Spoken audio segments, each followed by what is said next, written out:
Assalamualaikum warahmatullahi wabarakatuh. Selamat pagi. Apa kabar semuanya? Semoga selalu dalam keadaan sehat ya. Pada video ini, saya akan menjelaskan tentang materi genetik yang mendasari pewarisan sifat, mata pelajaran IPA yang diajarkan pada semester ganjil di kelas 9. Ayo, simak video penjelasan berikut ini. Jangan lupa dicatat ya. Buku catatannya sudah disiapkan bukan?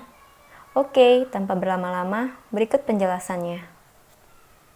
Molekul yang mendasari pewarisan sifat, yang terdiri dari pertama tentang materi genetik dan yang kedua struktur DNA dan RNA.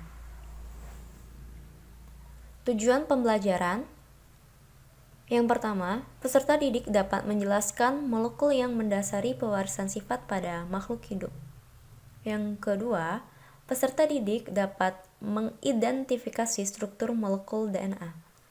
Yang ketiga, peserta didik dapat mendeskripsikan struktur materi genetik yang bertanggung jawab dalam pewarisan sifat. Yang keempat, peserta didik dapat menganalisis hubungan antara kromosom, DNA, gen, RNA, dan karakteristik makhluk hidup. Dan yang terakhir, peserta didik dapat menjelaskan peranan materi genetik dalam penentuan sifat. Langsung lanjut ke bagian yang pertama, yaitu tentang materi genetik. Setiap sifat dan karakteristik yang ada pada setiap orang adalah warisan dari orang tua yang diwariskan melalui materi genetik. Nah, molekul yang berperan sebagai materi genetik adalah asam nukleat, yaitu DNA dan RNA.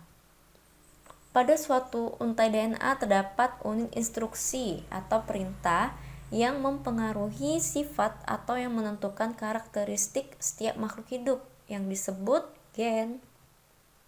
DNA terletak di dalam inti sel. Jadi DNA ini dia terletak di dalam inti sel.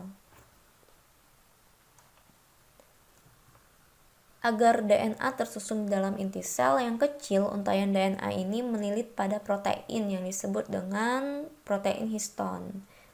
Nah, ini bentuk dari DNA yang melilit protein histon. Terus protein histon itu membentuk kromatin.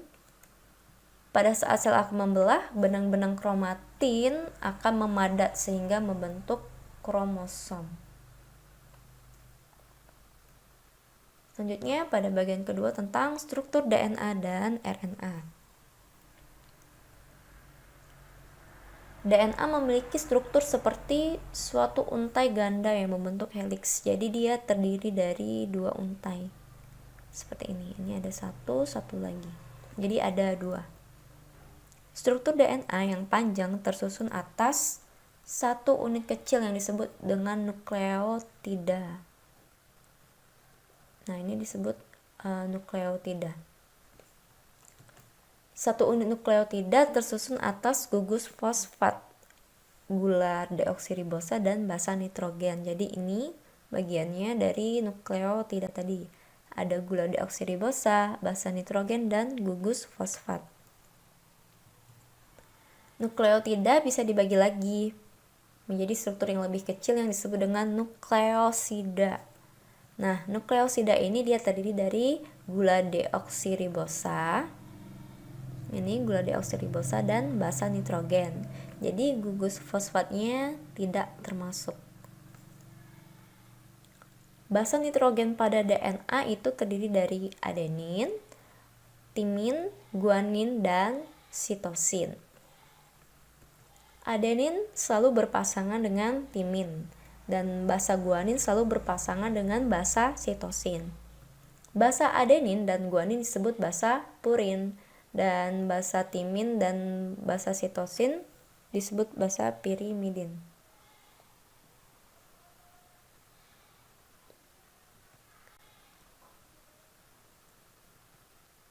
Ini selanjutnya tentang struktur RNA.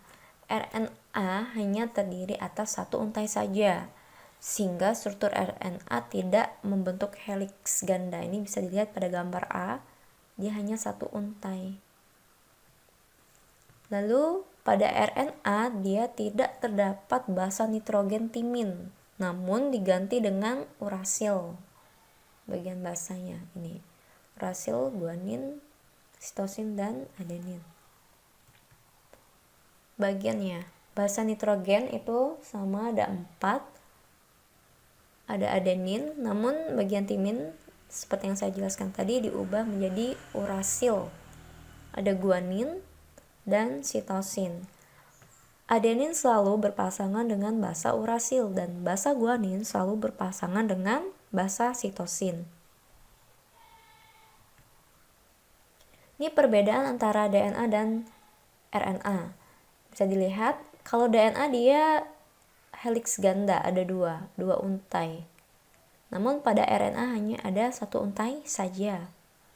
Dan pada bagian basa nitrogennya dia sama, ada adenin, ada guanin, dan ada sitosin. Yang membedakan itu pada DNA dia ada basa timin, sedangkan pada RNA adanya basa urasil.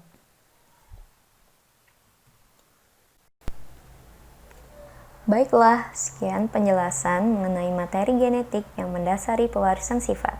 Semoga bisa memahami materi yang telah dijelaskan ya. Mohon maaf jika ada kesalahan dalam video ini. Terima kasih. Wassalamualaikum warahmatullahi wabarakatuh.